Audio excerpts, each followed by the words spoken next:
Assalamualaikum warahmatullahi wabarakatuh. Kembali lagi ke channel Mas Dosen Jalan-Jalan. No learning perfect, biar perfect jalan-jalan dulu. Oke, kali ini kita kembali lagi ke mata kuliah aljabar linier, di mana kali ini kita akan membahas matriks inverse. Dan tentunya teman-teman sebelumnya sudah pernah membahas tentang matriks dan juga determinan, di mana keduanya nanti akan kita gunakan juga di materi kali ini. Oke, apa itu matriks inverse? Kita langsung bahas saja ya. Nah, apa itu matriks inverse? Jadi sebuah matriks bujur sangkar, masih ingat ya, bujur sangkar. A disebut mempunyai inverse bila ada suatu matriks B sehingga memenuhi persamaan di sini. Ya, AB atau B sama dengan A, atau B kali A sama dengan I. Di mana di sini I adalah matriks identitas. Jadi mungkin saya gambarkan aja. Ini matriks A misalnya. Terus dikalikan dengan matriks B, maka dia hasilnya adalah matriks identitas. Masih ingat ya, matriks identitas adalah seperti ini, yang diagonalnya 1. Dimana di sini misalnya matriks A-nya 1, 2, 3, 4. Nah, ini adalah A, sedangkan ini adalah A inverse. Jadi A inverse dilambangkan dengan pangkat minus 1. Nah, di sini yang akan kita cari. Yang diketahui adalah matriks A dan juga matriks identitasnya. Nah, matriks yang mempunyai inverse adalah matriks yang non-singular. Apa itu non-singular? Nah, matriks yang singular dulu ya. Jadi matriks yang singular itu adalah matriks yang mempunyai determinan sama dengan 0. Sedangkan yang non-singular berarti matriks yang determinannya tidak sama dengan 0. Artinya, suatu matriks akan memiliki inverse. Ya, bisa kita cari inverse-nya jika suatu matriks tersebut nilai determinannya tidak sama dengan 0. Begitu teman-teman. Nah, sebagai contoh di sini misalnya ada sebuah matriks A yang akan kita cari inverse-nya. Masih ingat ya? Tadi persamaannya, langsung saja kita tuliskan di sini. Jadi A dikalikan dengan hasil inverse-nya, maka dia akan ketemunya matriks identitasnya. Nah, di sini operasi perkalian matriks masih ingat ya. Jadi baris dikalikan kolom ya, ketemunya nanti di sini. Berarti 2 ya kan? 2 dikali A, 2A ditambah 1 dikali C, atau kita tuliskan C. Jadi 1 kali C itu sama aja C itu ya. Sama dengan 1. Di persamaannya seperti ini teman-teman. Nah, nanti sama untuk selanjutnya, yang di sini kita kalikan dengan yang di sini. Yang di sini juga kita kalikan dengan yang di sini. Nanti juga dikalikan dengan yang di sini. Jadinya seperti apa persamaannya? Seperti ini ya teman-teman. Jadi ini sama dengan ini sama dengan ini sama dengan ini sama dengan ini, sama. Atau kita tuliskan seperti ini. Nah, di sini kita akan mencari nilai A, B, C, D-nya, di mana kita bisa memanfaatkan metode eliminasi dan juga substitusi. Masih ingat ya? Sudah pernah dipelajari? Mungkin di SMA ya.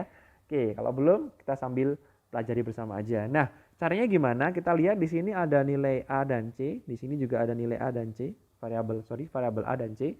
Di sini kita akan ambil dua persamaan ini ya, kita akan ambil di sini dua persamaan yang tadi, kita akan mengeliminasi salah satu.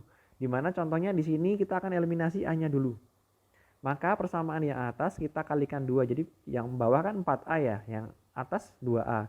2A biar jadi 4A kan dikalikan 2 ya. Jadi persamaan atas ini kita kalikan 2. Ya, jadinya seperti ini nih. Sedangkan yang persamaan bawah tetap dikalikan 1 aja, jadinya nggak usah diubah-ubah ya. Nah, kita lihat di sini 4A sama 4A kita bisa kurangkan di sini, maka dia akan hilang. Ya, kita eliminasi. 2 dikurangi 3 ya, sama dengan minus 1 ya kan? 2 dikurangi 0 sama dengan 2. Nah, di sini tinggal kita cari C-nya. Satunya pindah ke sana ya.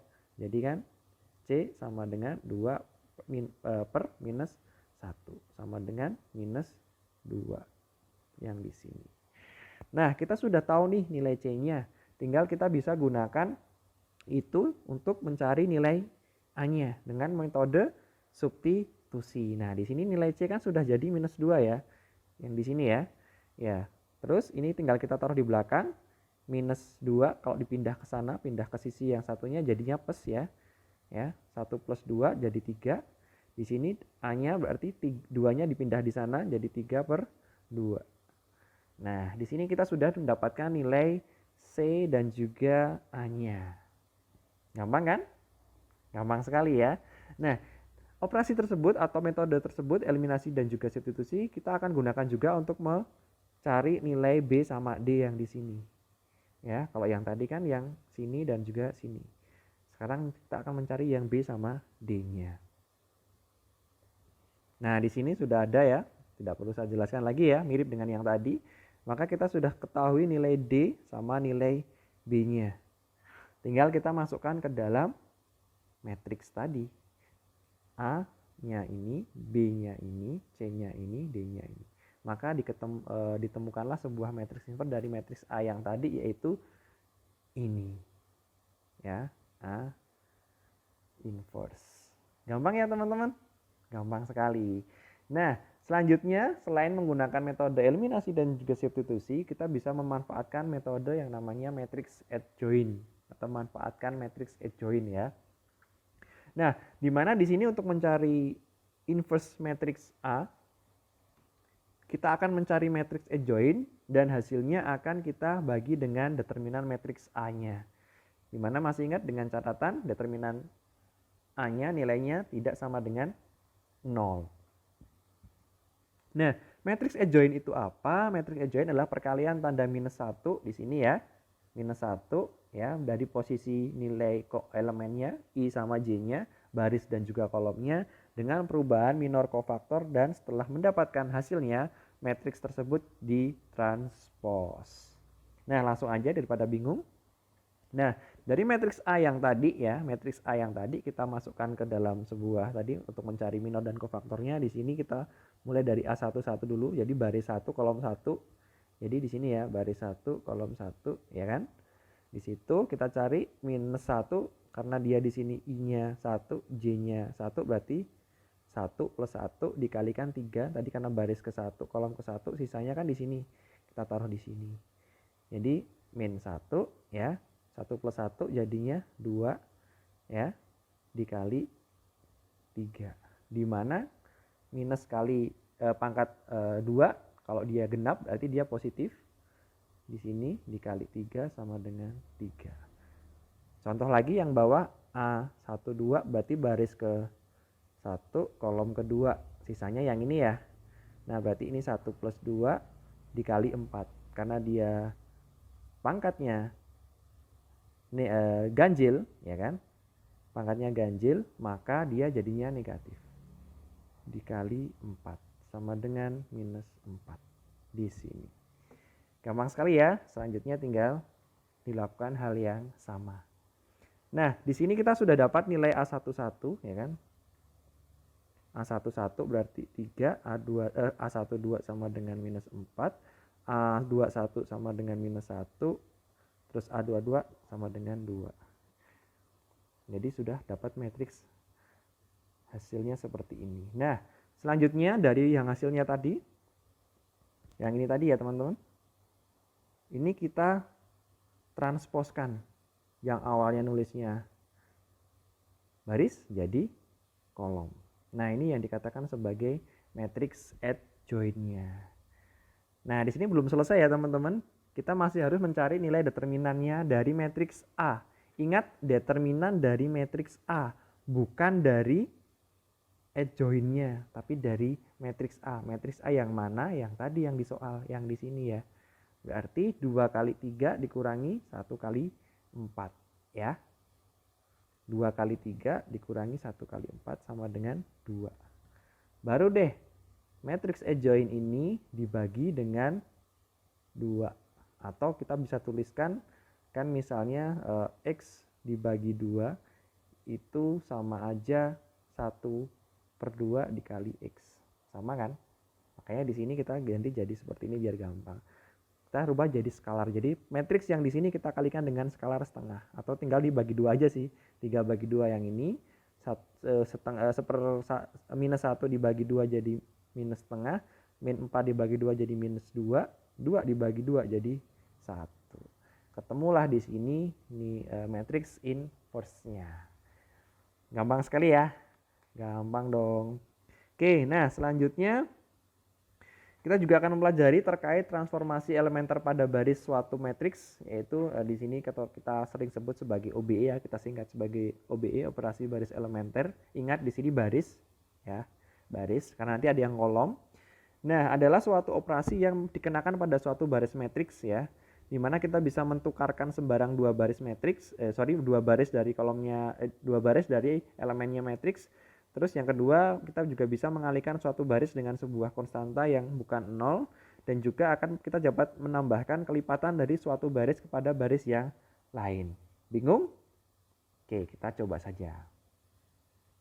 Contoh yang di sini untuk yang pertama, kita akan menukarkan sembarang dua baris ya. Contoh di sini operasinya H12 ya, karena baris dilambangkan dengan H. H12 jadi awalnya matriksnya seperti ini. Dikenakan suatu operasi yaitu H12, artinya berarti baris 1 ditukar dengan baris kedua. Simple aja. Jadi yang di sini jadi pindah ke baris ke 1, yang di sini jadi pindah baris ke 2. Just simple seperti itu ya. Gampang banget. Oke, selanjutnya kita bisa mengalihkan suatu baris dengan sebuah konstanta yang bukan 0. Nah, di sini kita bisa tuliskan dengan persamaan seperti ini. H3 minus 2. Artinya apa? Kita akan mengalihkan baris ketiga mana ini ya? Baris ketiga dengan minus 2. 0 dikali minus 2 tetap 0. 0 dikali minus 2 tetap 0. Yang ini nih, 1 dikalikan minus 2 jadinya minus 2. Jadinya seperti itu. Gampang ya? Gampang. Nah, kita lanjut yang ketiga. Yang ketiga di sini lebih sedikit tambah rumit sedikit ya, tapi insya Allah gampang. Kita diminta untuk menambahkan kelipatan dari suatu baris kepada baris yang lain. Nah, contoh di sini seperti ini. Jadi H13 pangkat minus 2 dalam kurung pangkat min 2. Dimana di sini maksudnya kita akan mengoperasikan baris ke-1 ya. Baris ke-1 ini akan kita kalikan kita tambahkan baris ketiga yang dikalikan dengan minus 2. Contoh, ketika teman-teman lihat yang pertama, nilai pertama ini adalah 1, maka berarti yang akan berubah adalah baris ke-1 aja. Ini aja. Yang baris kedua, ketiga tetap sama. Jadi nggak usah dipusingkan, tetap sama. Yang berubah baris ke-1 aja. Perubahannya seperti apa? Sebagai contoh di sini saya ambil 0. Ya, saya ambil 0-nya, 0, ya kan? 0 itu kan baris 1 ya. Kita akan menambahkan baris ketiga dari baris ketiganya. Baris ketiga berapa? Kebetulan 0 juga. 0 dikali minus 2. Ya, pasti 0 ya teman-teman ya. Pasti 0. Oke. Sekali lagi yang ini juga 1 kita tambahkan baris ketiganya 0 dikali minus 2. Karena di sini 0 juga tentunya akan sama ya. Jadi 1. Nah, yang keempat di sini kita ambil nilainya 4 ya. Kita ambil nilainya tadi acuannya 3, berarti yang di sini baris ketiga. Jadi ditambah 1 dalam kurung minus 2 atau dikalikan minus 2. Minus 2 dari sini ya teman-teman. 1 ini berarti dari baris ketiga. Ini berapa? 4 ditambah 1 dikali min 2 yaitu min 2. Jadinya 2. Ya, gampang banget ya. Nah, yang lainnya nggak berubah. Jadinya seperti ini. Itu untuk yang OBE. Nah, selanjutnya ada juga yang namanya OK, operasi kolom elementer. Sama ya, sama dengan yang tadi. Cuma di sini yang kita ubah-ubah adalah kolomnya. Sama, ada pertukaran, ada juga mengalihkan dengan konstanta. Kita juga bisa menambahkan kelipatan dari suatu kolom kepada kolom yang lain. Jadi sama ya teman. Di sini 1 berarti baris ke-1, kolom ke-1 kita tukar dengan kolom kedua. Jadi ini kita tukar dengan ini. Jadi ini jadi di depan, yang ini jadi di tengah. Kita tukar aja. Yang ini juga sama seperti yang baris tadi, cuma ini kolom kedua dikalikan 3. Berarti yang berubah yang di sini aja. Yang lainnya tetap dikali 3 jadinya 1 kali 3, 3, 1 kali 3, 3, 0 kali 3, 0. Yang ini juga sama seperti yang tadi. Nah, di sini kita lihat yang akan berubah adalah kolom 2 yang di depan ya. Berarti yang berubah cuma yang di sini aja. Yang lainnya, kolom yang lainnya nggak berubah. Acuannya mana? Acuannya kolom 1. Jadi kita ambil aja nih nilai yang pertama 1, ya kan? Ditambah acuannya kolom 1. Kolom 1 berarti yang di sini ya. 0 dikalikan 3. Ya pastinya akan sama karena di sini ketemunya 0. Lagi yang di sini 1 ditambah acuannya kolom ke 1 berarti 2 di sini. 2 dikalikan 3. Sama dengan berapa? 2 kali 3, 6 tambah 1, 7. 7 di sini. Selanjutnya di sini, nah ini kalau udah 0 ini pasti dia temunya tetap 0 ya. Tergantung juga sih, tergantung yang di sini juga acuannya. Kita tulis saja 0 ditambah acuannya 0 dikalikan 3. Maka dia jadinya 0. That's simple teman-teman. Gampang ya? Gampang sekali. Oke, kita lanjut. Nah, kenapa nih kita belajar transformasi elementer nih pada kolom ataupun baris? Nah, karena kita bisa mencari matriks inverse dengan transformasi elementer baris ya, maupun kolom juga bisa gitu ya. Jadi kita pakai baris dulu. Nah, di mana di sini sebagai contoh sama seperti yang tadi ada matriks A, kita diminta untuk mencari matriks inverse-nya dari A. Nah, kita bisa tuliskan dengan cara atau dengan metode transformasi baris elementer. Yang pertama kita tuliskan dulu matriks A di sini. Terus di sini ada matriks identitas. Nah, kita akan merubah ya matriks yang ini jadi matriks yang ini. Maksudnya biar di sini 1, di sini 1, di sini 1, yang di sini 0, di sini 0 dengan operasi baris tadi elementer tadi. Nah, di sini yang perlu analisis teman-teman. Nah, yang pertama di sini kita perlu merubah dulu baris 1 sama dengan baris 2. Sebenarnya bisa langsung kita cari sih, tapi di sini kita mencoba untuk menukar dulu biar gampang. Ya, biar gampang kita tukar dulu. Jadi 1 dengan baris 2, jadi yang di sini jadinya yang di bawah sini. Ya, cuman tukar aja. Kita tukar aja. Nah, selanjutnya di sini kita akan merubah ya. Merubah baris pertama ya di sini agar nilainya 1. Sebenarnya tadi langsung dari matriks tadi juga mau langsung diubah jadi 1 juga nggak masalah sih tanpa ditukar ya. Ya, jadi jalannya bisa macam-macam. Nah, di sini kita bisa ubah nilai 3 ini jadi 1. Jadi mungkin kita ambil dulu nih nilainya di sini ya. 3 ya kan. Ditambah acuannya kan baris kedua ya. Jadi 2 sebenarnya kita cari dulu nih nilai X agar dia ketemunya 1. Agar di sini 1 teman-teman. Nah, X ini berapa? Harusnya 3 tambah berapa biar 1? 3 ditambah berapa biar 1? Ya, ditambah minus 2 biar sama dengan 1. Nah, di sini berarti nilainya harus minus 2 nih teman-teman. Harus minus 2. Berarti 2 dikali X biar ketemunya minus 2. Maka di sini X sama dengan, tukar pindah ke sana jadi min 2 per 2 sama dengan minus 1. Maka ditemukanlah di sini minus 1. Jadi 3 ini X-nya jadi minus 1. 3 ditambah 2 kali minus 1 jadi min 2. 3 ditambah min 2 jadi 1. Sama yang di tempat lainnya juga, misalnya yang di sini 4 ya kan, ditambah acuannya berarti 3. 3 dikali tadi X-nya itu min 1 sama dengan 3 dikali min 1 min 3, 4 kali min 3, 4 ditambah min 3 jadinya 1. Ketemunya 1 di sini. Terus sampai yang di sini juga. Karena di operasinya baris pertama yang berubah. Baris keduanya tetap. Nah, dari sini kita sudah jadi 1 yang sini ya. Jadi urutannya yang di sini kita jadikan 1 dulu. Ya kan? Nah, habis itu kita akan merubah yang di sini jadi 0, yang di sini jadi 0. Sorry, yang di sini jadi 0, jadi seperti ini. Caranya gimana? Kita ambil dulu nilai 2-nya, ya kan? Acuannya 1, ya kan? Acuannya 1 berarti ditambah 1 dikali berapa? X. biar dia ketemunya 0. Kali berapa? Di sini berarti harus berapa?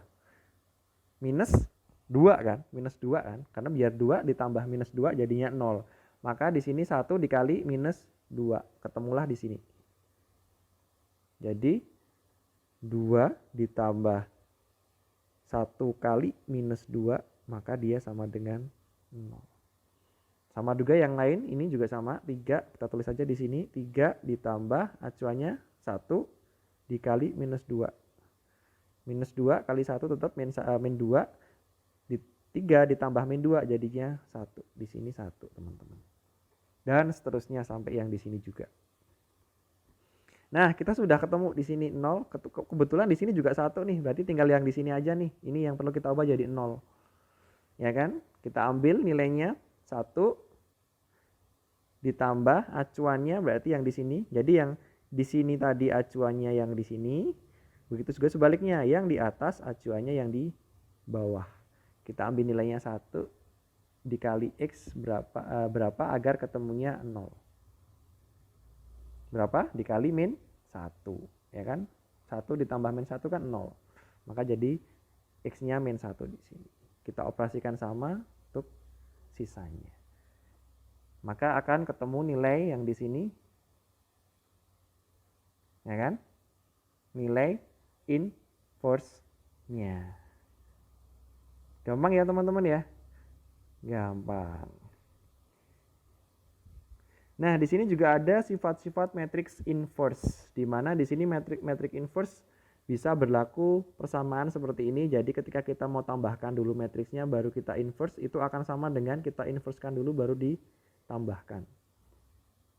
Di perkalian juga sama, jadi kita kalikan dulu baru di inverse, itu akan sama dengan kita inversekan dulu baru dikali. Atau di sini kita bisa kalikan dulu dengan skalar baru di inverse, akan sama dengan 1 per K. Jadi sama aja sebenarnya A inverse 1 dibagi K. Jadi ini akan sama dengan K baru di inverse 1. Kayak gitu teman-teman. Gampang ya? Gampang. Nah, itu untuk materi inverse kali ini. Kita baru mencoba untuk mencari matriks inverse dengan ordo atau matriks yang memiliki ordo 2x2. Nah, di pertemuan selanjutnya kita akan bahas untuk yang 3x3 ya. Akan lebih menantang lagi tentunya. Oke, itu terima kasih buat perhatiannya. Semoga videonya bermanfaat dan sampai ketemu lagi di materi selanjutnya. Dan jangan lupa ya subscribe dan juga like, comment, and share. Saya akhiri. Assalamualaikum warahmatullahi wabarakatuh. Mas dosen, jalan-jalan.